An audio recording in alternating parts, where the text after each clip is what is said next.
உங்கள் தந்தி1 தொலைக்காட்சியில் தினமும் ஒரு சர்ப்ரைஸ் மாலை 6 முதல் 7 மணி வரை காணத் தவறாதீர்கள்.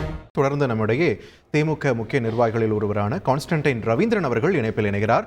வணக்கம் திரு கான்ஸ்டன்டைன் ரவீந்திரன், இணைப்பில் இணைந்தமைக்கு மிக்க நன்றி.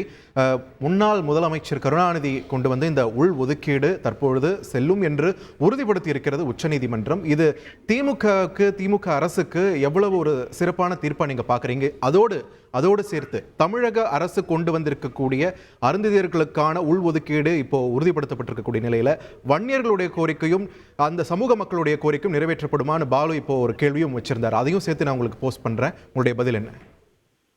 முதலில் இந்த தீர்ப்பை திராவிட முன்னேற்ற கழகத்தின் சார்பில் நாங்கள் வரவேற்கிறோம். இந்த தீர்ப்பு எங்களுக்கு தெரியும், இது செல்லுபடி ஆகும் என்பது எங்களுக்கு தெரியும். ஏனென்றால் எதை செய்தாலும் அதை செய்ய வேண்டிய முறையோடு செய்தால் நீதிமன்றங்கள் அதை வரவேற்கும்.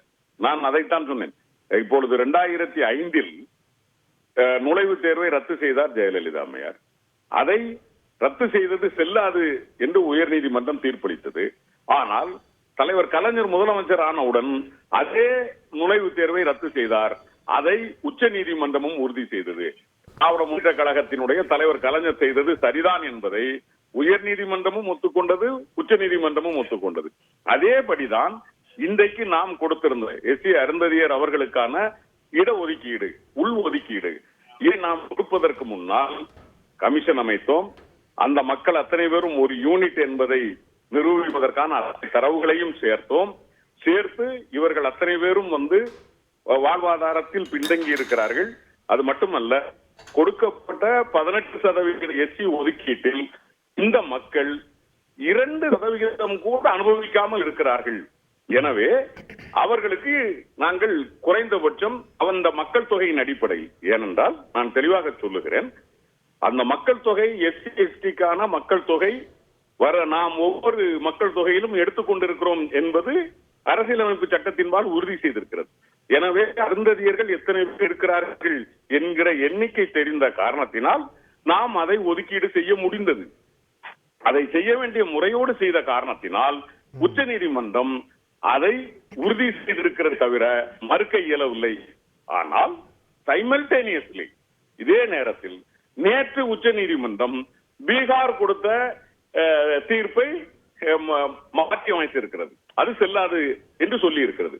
அப்படியானால் செய்ய வேண்டிய முறைப்படி செய்கிற எதுவும் எந்த நீதிமன்றமும் நீக்க முடியாது என்பதும், செய்ய கூடாத வகையில் செய்தால் எதையும் உச்ச நீதிமன்றம் ரத்து செய்யும் என்பதையும் நேற்றும் இன்றும் வந்த 2 தீர்ப்புகள், குறிப்பாக இந்த இடஒதுக்கீட்டில் வந்த தீர்ப்புகள் உறுதி செய்திருக்கிறது. எனவே நம்மை பொறுத்த வரைக்கும் நண்பர் பாலு பேசியதை நான் கேட்டேன். 20% இடஒதுக்கீடு கொடுத்தது யார்? அன்றைக்கு இந்த இடஒதுக்கீடு வேண்டும் என்று 50% இடஒதுக்கீடு வேண்டும் என்று போராடிய மக்களில் வன்னியர் மக்கள் மிகவும் பாராட்டத்தக்க விஷயம். அன்றைக்கு டாக்டர் ராமதாஸ் மட்டுமல்ல, ராமமூர்த்தி அவர்களாக இருக்கட்டும், அல்லது CN ராமமூர்த்தியாக இருக்கலாம், அல்லது வன்னி அடிகளாக இருக்கலாம், எல்லோரும் இணைந்து போராடினார்கள். ஆனால் அவர்கள் கேட்டது ஜாதி நீதி, ஆனால் தலைவர் கலைஞர் கொடுத்தது சமூக நீதி. எனவே திராவிட முன்னேற்ற கழகம் எப்பொழுதும் சமூக நீதியில் உறுதியாக இருக்கிறது. இப்பொழுது கூட நாங்கள் கொடுக்க மாட்டோம் என்று சொல்லவில்லை. ஆனால் ஒன்றிய உச்ச நீதிமன்றம் எடப்பாடி பழனிசாமியோடு சேர்ந்து பாட்டாளி மக்கள் கட்சி ஆடிய நாடகம்தான், கபட நாடகம்தான், நம்மால் எதையும் செய்ய முடியாத சூழலாக இருக்கிறது. அவர்கள் கமிஷன் அமைத்தார்கள். கமிஷன் அமைத்து வன்னியர் மக்களினுடைய தரவுகள் என்ன என்று கேட்பதற்கு கமிஷன் அமைத்தது எப்பொழுது? 2020 டிசம்பர் 19 கமிஷன் அமைக்கிறார்கள். அதனுடைய அறிக்கையை வாங்குவதற்கு முன்னால் தேர்தலுக்காக இதே பாட்டாளி மக்கள் கட்சி 10.5% எடப்பாடியை கொடுக்க சொன்னது. பிப்ரவரி மாதம் 27 கொடுக்கிறார். எந்த வகையில் நியாயம்? அதனால்தான் அது உயர் நீதிமன்றத்தில் நிற்கவில்லை. நீங்கள் எப்படி கொடுத்தீர்கள்?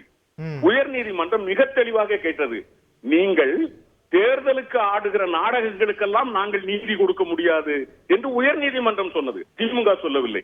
எனவே பாட்டாளி மக்கள் கட்சியும் அதிமுகவும் ஆடிய கபட நாடகத்தால் தான் இன்றைக்கு நாம் அதை செய்ய முடியாமல் இருக்கிறோம். ஆனால் மாண்புமிகு முதலமைச்சர் அதை உரிய முறையில் இன்னைக்கு எப்படி உச்ச நீதிமன்றம் தவிர்க்க முடியாத சூழல் ஏற்பட்டிருக்கிறதோ அதை போல நிச்சயமாக வன்னியர் மக்களுக்கு கொடுக்க வேண்டிய உள் ஒதுக்கீட்டை முறையாக அமைக்க வேண்டிய குழுக்களை அமைத்து தரவுகளை எடுத்து நிச்சயமாக செய்யும்.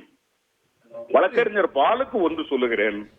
2017 ஒன்றிய அரசு அதற்கு முன்னாடி வரைக்கும் பிற்படுத்தப்பட்ட மக்களை நாம் முடிவு செய்ய முடியும்.